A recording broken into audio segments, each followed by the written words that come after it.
Syekh Abdul Qadir Al-Jailani, lahir pada tahun 1077 Masehi, 469 Hijriah, di mana saat kelahirannya sang ibu sudah mencapai usia 60 tahun di sebuah tempat bernama Jailan. Itulah mengapa di belakang namanya terdapat julukan Al-Jailani, karena sesuai kebiasaan penduduk Arab masa itu, yang biasa menambahkan nama mereka sesuai dengan tempat tinggalnya. Syekh Abdul Qadir Al-Jailani wafat pada malam Sabtu, 10 Rabiul Awal 561 Hijriah, di usianya yang ke-90 tahun dikarenakan sakit ringan dalam waktu yang relatif singkat. Seorang ulama Ibnul Imad menyebutkan, bahwa nama lengkap Syekh ini adalah, Abdul Qadir bin Abi Soleh bin Janaki Dausat bin Abi Abdillah Abdullah bin Yahya, bin Muhammad bin Daud bin Musa bin Abdullah bin Musa Al-Huzi bin Abdullah Al-Hims, bin Al-Hasan Al-Musana bin Al-Hasan bin Ali bin Abi Tholib Al-Jailani. Dalam usia 18 tahun, ia sudah meninggalkan Jilan menuju Baghdad pada tahun 488 Hijriah, 1095 Masehi. Karena tidak diterima belajar di Madrasah Nizamiyah Baghdad, yang waktu itu dipimpin Ahmad Al-Ghazali, yang menggantikan saudaranya Abu Hamid Al-Ghazali. Di Baghdad dia belajar kepada beberapa orang ulama seperti Ibnu Aqil, Abul Hattad, Abul Husain Al-Farra, dan juga Abu Sa'ad Al-Muharrimi Saim. Dia menimba ilmu pada ulama-ulama tersebut hingga mampu menguasai ilmu-ilmu usyul, dan juga perbedaan-perbedaan pendapat para ulama. Dengan kemampuan itu, Abu Sa'ad Al-Muharrimi yang membangun sekolah kecil-kecilan di daerah Babul Azaj, menyerahkan pengelolaan sekolah itu sepenuhnya kepada Syekh Abdul Qadir Al-Jailani. Ia mengelola sekolah ini dengan sungguh-sungguh. Bermukim di sana sambil memberikan nasihat kepada orang-orang di sekitar sekolah tersebut. Banyak orang yang bertaubat setelah mendengar nasihatnya, banyak pula orang yang bersimpati kepada dia, lalu datang menimba ilmu di sekolahnya hingga sekolah itu tidak mampu menampung lagi. Syekh Abdul Qadir Al-Jailani, nama asli beliau ialah Muhyiddin Abu Muhammad Abdul Qadir. Beliau adalah keturunan Rasulullah, melalui putri baginda Siti Fatimah Al-Zahra. Beliau adalah seorang ahli sufi yang tidak asing lagi di dunia Islam, sehingga terdapat satu aliran tarikat yang diasaskannya yaitu Tarikat Qadariyah.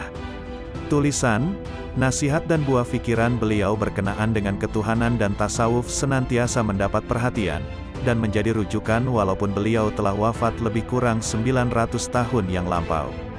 Sebagai seorang ulama terkenal di masa lalu, hingga kini pun masih dikenang oleh kaum muslimin di seluruh dunia, karena kesolehannya dan keilmuannya yang sangat tinggi dalam bidang ilmu dan hikmah, terutama bidang tasawuf dalam Islam. Begitu juga nasihat beliau masih terdengar dan jadi panutan bagi sebagian besar kaum muslim dunia. Sungguh indah mengenang beliau karena kesalehannya, nasihatnya juga amalan soleh beliau. Nasihat Syekh Abdul Qadir Al-Jailani sungguh begitu dalam maknanya dan isinya yang mengisi ruang hati.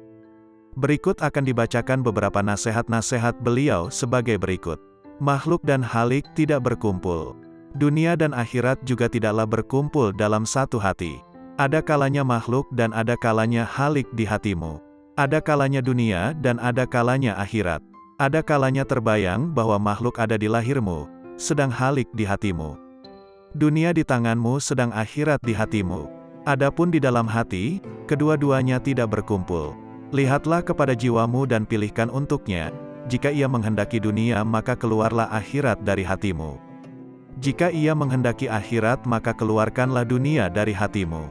Jika ia menghendaki Tuhan maka keluarkanlah dunia, akhirat dan apa yang selainnya dari hati.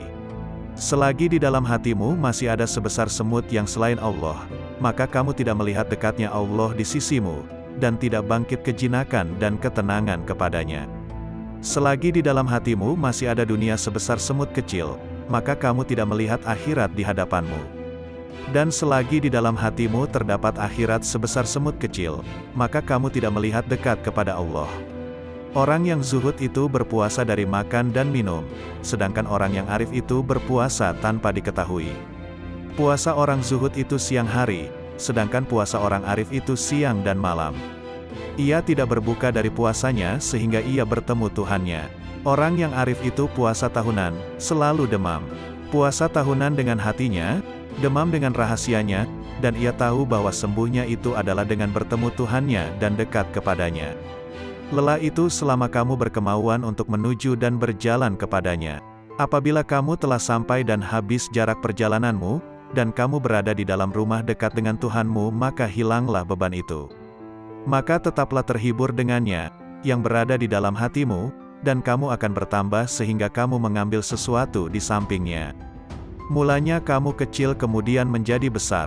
Apabila kamu sudah besar, maka hati penuh dengan Allah, maka tidak ada jalan dan tidak ada sudut bagi hati untuk selain Allah.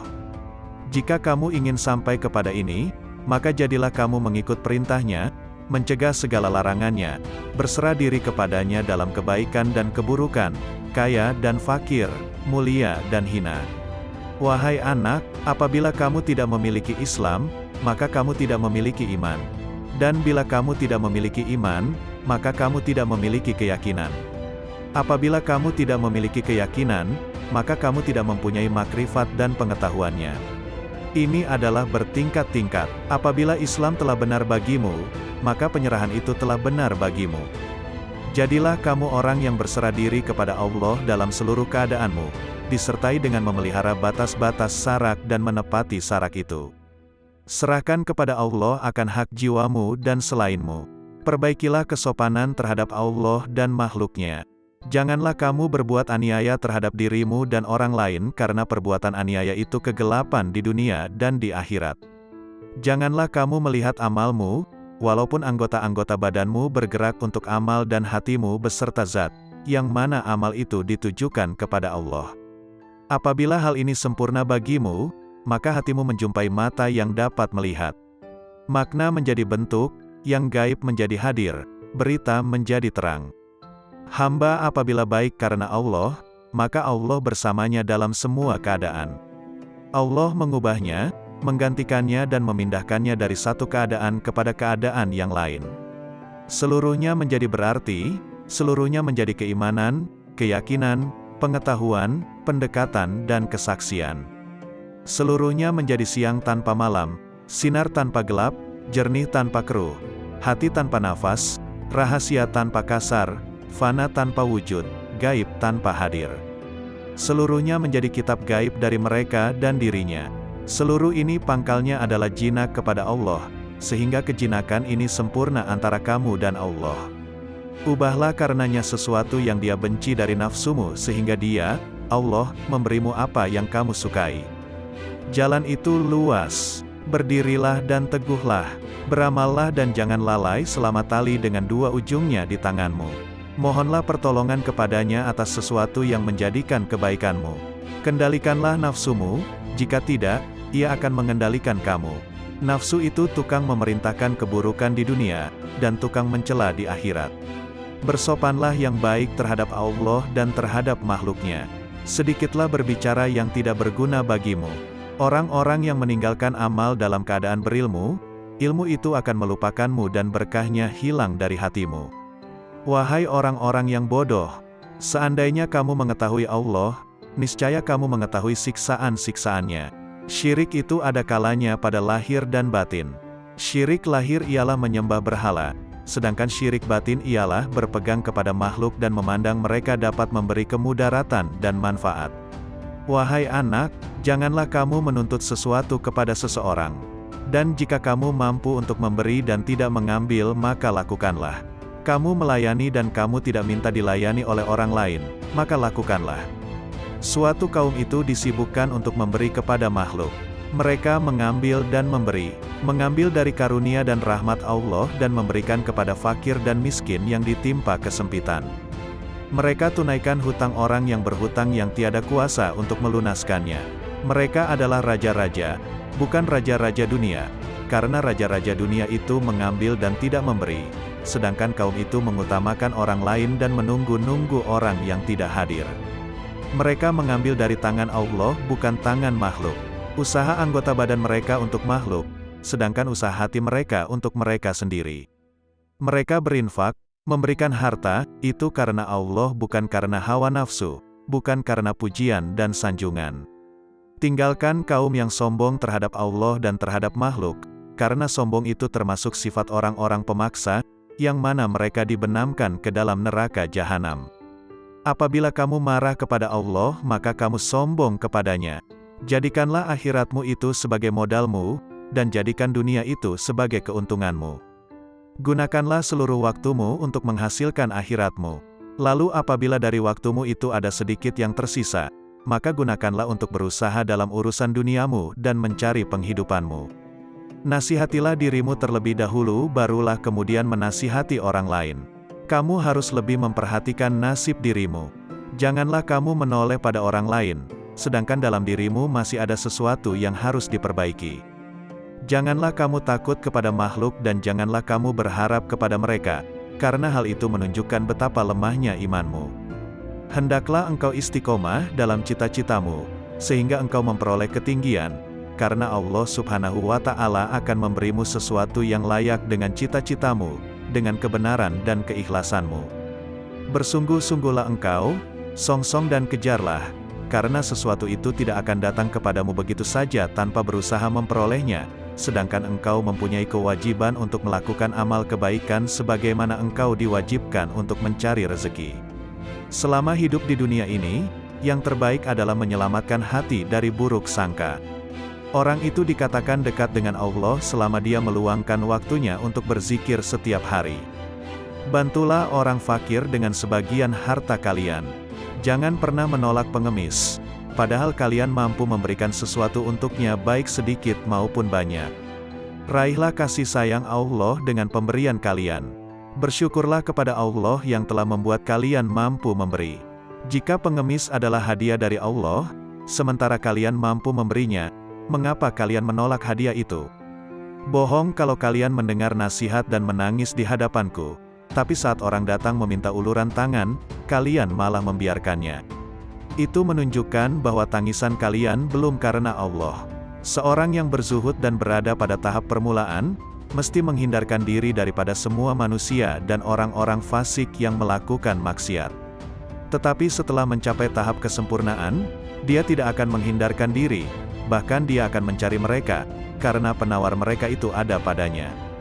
Karena apabila seseorang itu telah mengenal Allah, dia tidak akan menghindar dari sesuatu apapun dan tidak akan takut selain daripada Allah. Barang siapa yang sudah sempurna makrifatnya kepada Allah, maka makrifat itulah yang akan menjadi pemandu baginya. Seseorang bertanya kepada Syekh bagaimana untuk mengeluarkan cinta kepada dunia. Hendaklah engkau melihat dengan kedua-dua mata hatimu kepada cacat celah dunia ini. Perangilah hawa nafsumu hingga ia menjadi tenang. Jika nafsumu telah tenang, maka engkau akan mampu melihat cacat celah dunia ini, dan kamu akan bersikap zuhud terhadap dunia ini.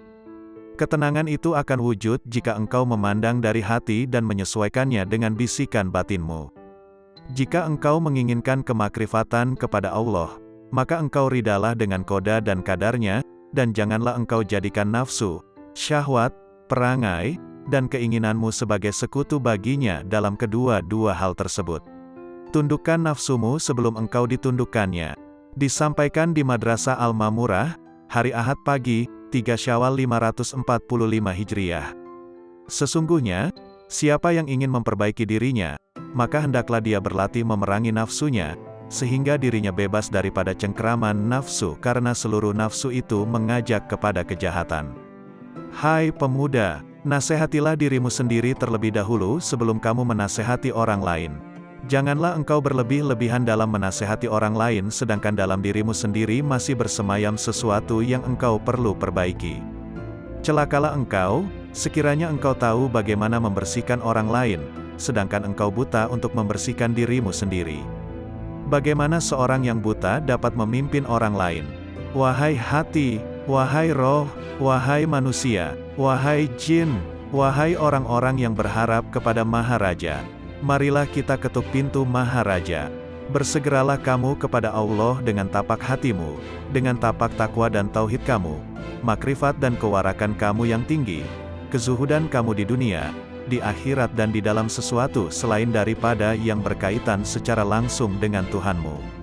Segera mencapai pintu taubat. Ahad, 10 Syawal 545 Hijriah.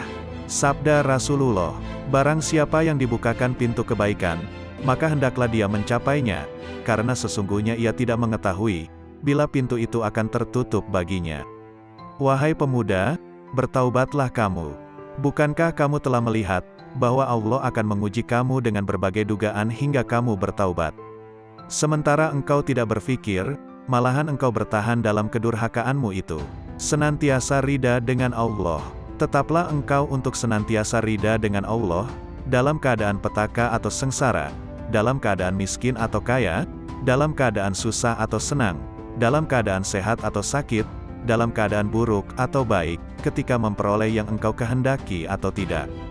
Aku tidak tahu obat apa yang sesuai untukmu, selain daripada menyerahkan diri sepenuhnya kepada Allah yang Al-Haq. Jika Dia menetapkan sesuatu yang merugikan kamu, janganlah kamu benci kepadanya, serta jangan pula kamu menjauhkan diri daripadanya. Karena semua itu adalah ujian dan cobaan terhadapmu. Jika sadar dan berubah, pasti Allah menukarkan kegelisahanmu dengan ketenangan dan jiwamu akan menjadi tenang, tenteram dalam mentauhidkannya. Jika Al-Haq menghendaki agar hambanya menjadi baik, maka Dia akan memberikan hidayah, mengajar mereka, mengawasi mereka, menerangi mereka, memberikan kesempatan kepada mereka, mendekatkan mereka kepadanya dan memberikan sinar ke dalam hati mereka. Celakalah kamu membaca dan menghafal sunnah Rasulullah, tetapi kamu tidak mengamalkannya. Engkau menyuruh manusia mengerjakan kebaikan sedangkan engkau sendiri tidak melakukannya. Seperti firman Allah Subhanahu wa Ta'ala dalam Quran Surah Al-Saf ayat 3 yang artinya, sebesar-besar kebencian Allah, ialah bahwa kamu mengatakan apa-apa yang tidak kamu kerjakan. Siapa yang telah beramal sehingga kemudian mereka mencapai satu kedudukan, makam, di mana tiada lagi perintah ataupun larangan. Tidak henti-henti mereka menyendiri, halwat, bersama Allah. Karena meninggalkan ibadah-ibadah wajib, bermakna seorang itu telah jatuh zindik. Tidak ada kewajiban yang gugur dari seseorang, walau dalam keadaan bagaimanapun jua dia, atau apapun tahap dan makamnya. Wahai kaumku, ambillah nasihat dari Al-Quran itu dengan mengamalkannya, bukan dengan mendiskusi, memperdebat, atau mengseminarkannya. Tidak akan ada kebahagiaan di hatimu, apabila di sana bersemayam sesuatu selain Allah, bahkan seandainya kamu sujud selama 1000 tahun di atas bara api sekalipun, sementara hatimu kepada selain Allah, maka hal itu tidak bermanfaat kepadamu. Hatilah yang beriman, hatilah yang mengesahkan Allah, hatilah yang memurnikan akidah, hatilah yang ikhlas, hatilah yang bertakwa, hatilah yang memelihara diri daripada yang haram dan syubhat, hatilah yang yakin, hatilah yang zuhud, hatilah yang arif, hatilah yang beramal, hatilah yang memimpin seluruh tubuh manusia, sementara seluruh anggota adalah anggota pasukan dan pengikutnya. Oleh karena itu, jika kamu ingin mengucapkan la ilaha illallah, maka lebih dulu hendaklah kamu ucapkan dengan hatimu, kemudian kamu iringi dengan lidah. Jihad batin lebih berat dari jihad zahir, karena jihad batin adalah satu jihad yang terus-menerus.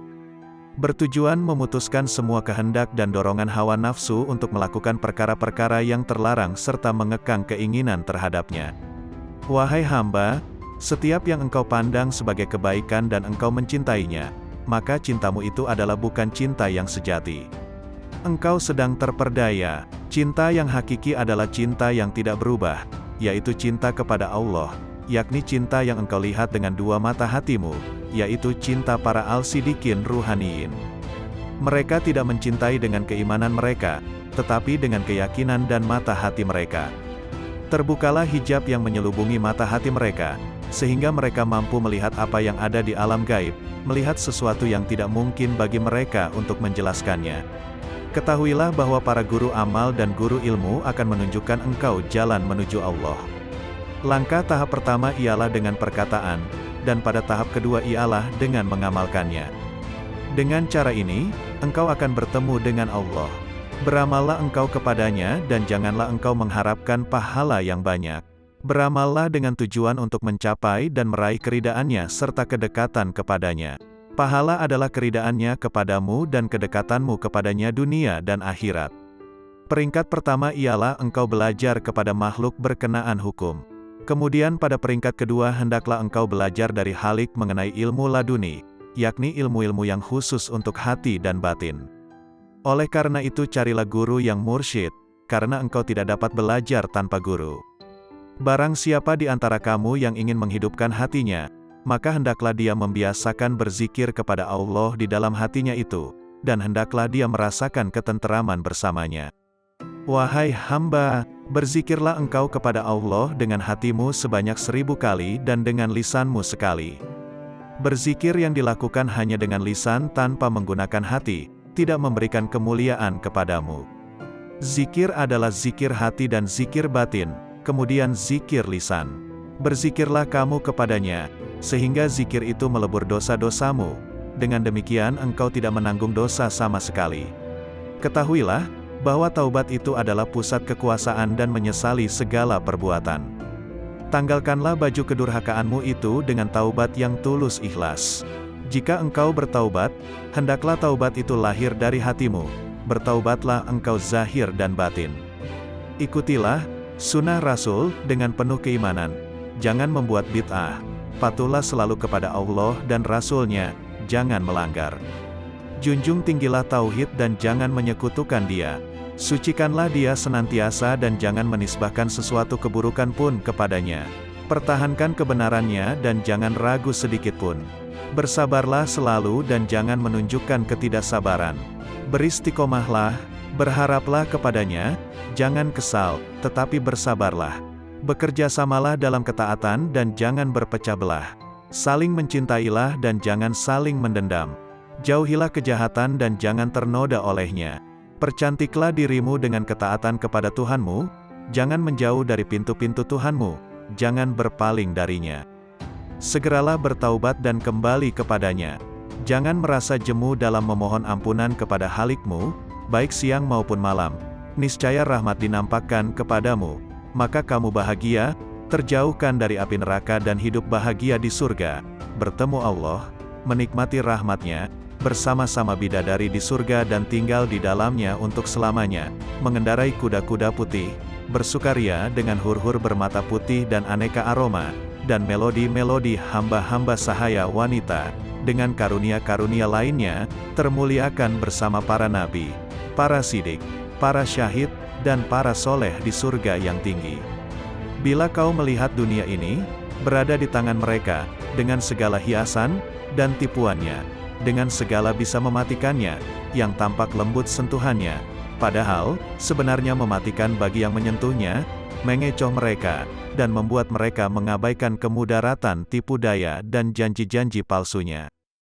Bila kau lihat semua ini, berlakulah bagai orang yang melihat seseorang menuruti nalurinya, menonjolkan diri, dan karenanya, mengeluarkan bau busuk. Bila kau enggan memperhatikan kebusukannya, dan menutup hidung dari bau busuk itu, begitu pula kau berlaku terhadap dunia. Bila kau melihatnya, palingkan penglihatanmu dari segala kepalsuan, dan tutuplah hidungmu dari kebusukan hawa nafsu, agar kau aman darinya dan segala tipu dayanya, sedang bahagianmu menghampirimu segera, dan kau menikmatinya. Allah telah berfirman kepada nabi pilihannya, dan janganlah kamu tujukan kedua matamu kepada yang telah kami berikan kepada beberapa golongan dari mereka, sebagai bunga kehidupan dunia, untuk kami uji mereka dengannya, dan karunia Tuhanmu lebih baik dan lebih kekal. Quran Surah Taha ayat 131. Apabila timbul di dalam benakmu keinginan untuk menikah, padahal kau fakir dan miskin, dan kau tak mampu memenuhinya, maka bersabarlah dan berharaplah senantiasa akan kemudahan darinya, yang membuatmu berkeinginan seperti itu, atau yang mendapati keinginan semacam itu di dalam hatimu, niscaya Ia akan menolongmu, atau dengan memudahkanmu menanggung beban hidupmu itu, dengan mengaruniaimu kecukupan, mencerahkanmu dan memudahkanmu di dunia dan akhirat. Lalu Allah akan menyebutmu sabar dan mau bersyukur, karena kesabaranmu dan keridaanmu atas ketentuannya. maka ditingkatkannya kesucian dan kekuatanmu. Dan Allah berjanji untuk senantiasa menambah karunia-Nya atas orang-orang yang bersyukur, sebagaimana firman-Nya. Sesungguhnya jika kamu bersyukur, pasti kami akan menambah kepadamu, dan jika kamu mengingkari, maka sesungguhnya azabku sangat pedih. Quran Surah Ibrahim ayat 7. Maka bersabarlah, tentanglah hawa nafsumu, dan berpegang teguhlah pada perintah-perintahnya. Ridalah atas takdir yang maha kuasa, dan berharaplah akan ridha dan karunia-Nya. Sungguh Allah sendiri telah berfirman, hanya orang-orang yang bersabarlah yang akan menerima ganjaran mereka tanpa batas. Quran Surah Az-Zumar ayat 10.